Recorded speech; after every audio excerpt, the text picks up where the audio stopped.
la société civile Force vive de la RDC en rapport avec la désignation de M. Rossard Malonda à la tête de la CENI et les dernières ordonnances nommant les membres de la Cour constitutionnelle.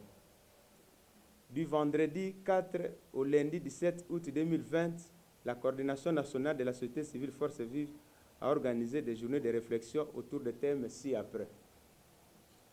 1. La problématique de désignation de M. Rossard Malonda comme président de la CENI. 2. Les dernières ordonnances présidentielles nommant le membre de la Cour constitutionnelle. 1. CENI. S'agissant de la désignation de M. Rossard Malonda à la tête de la CENI, les participants ont fait des constats ci-après.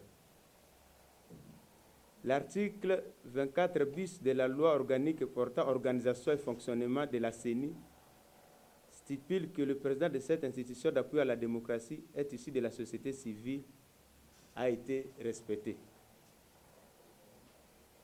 Les confessions religieuses s'étaient réunies pour désigner le président de la CENI.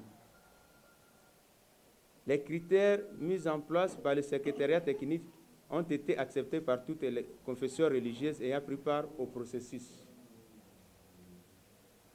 Du dépôt et traitement des dossiers de candidature en passant par le vote définitif du nouveau président de la CENI, la procédure a été respectée.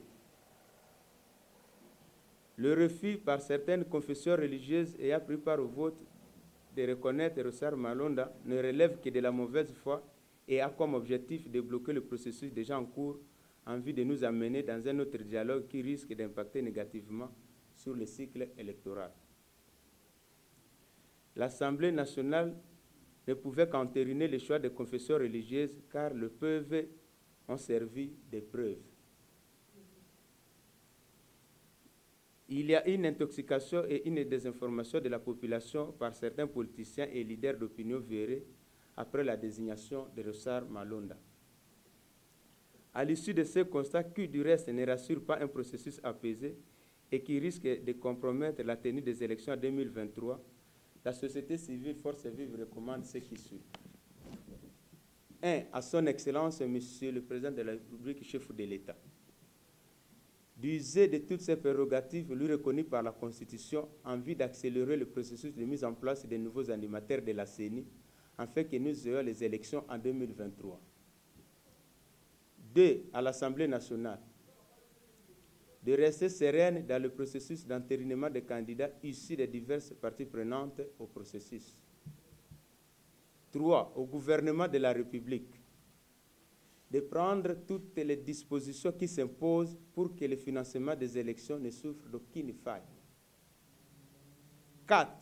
Aux acteurs de la société civile, toutes tendances confondues, de faire preuve de responsabilité et de culture démocratique, car c'est par vote que ce dernier se retrouve à la tête de la CENI.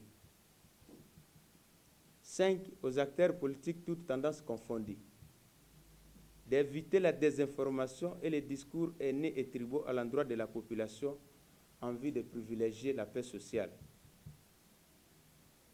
D'éviter également de s'immiscer dans le processus de désignation des acteurs de la société civile au bureau de la CENI.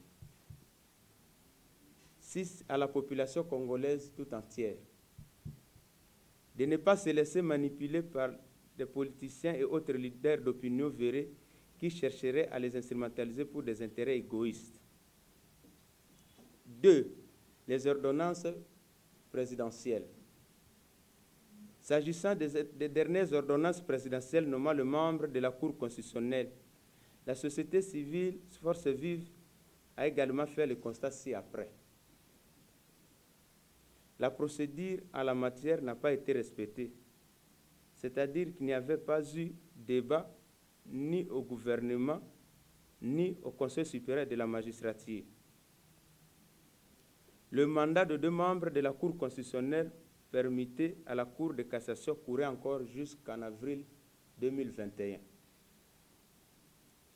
La loi organique portant organisation et fonctionnement de la Cour constitutionnelle dans ses articles 4 et 6 n'a pas été respectée. Et finalement, la Constitution a été pour la énième fois violée. Fort de ces constats qui risquent de nous plonger dans une crise institutionnelle aux conséquences incalculables, la société civile Force Vive recommande ce qui suit. 1. À son Excellence, Monsieur le Président de la République, chef de l'État, de respecter la Constitution en tant que garant du bon fonctionnement des institutions, de rapporter les ordonnances nommant le membre de la Cour constitutionnelle conformément aux lois et procédures en la matière, confère nomination des membres du Fonds national de solidarité lié au Covid-19. 2. Au Conseil supérieur de la magistrature, d'agir en toute indépendance en vue de respecter toute la procédure liée aux nominations des hauts magistrats. 3. Aux membres du gouvernement, d'observer strictement les attributions de chaque département ministériel et de cultiver l'esprit de collaboration entre eux. 4. À la société civile Force Vive, de rester vigilante sur l'ensemble de la République par rapport au discours tendancieux des acteurs politiques afin de préserver les acquis de la démocratie. Fait à Kinshasa le 17 août 2020 pour la coordination nationale de la société civile Force Vive de la RDC, les participants. Je vous remercie.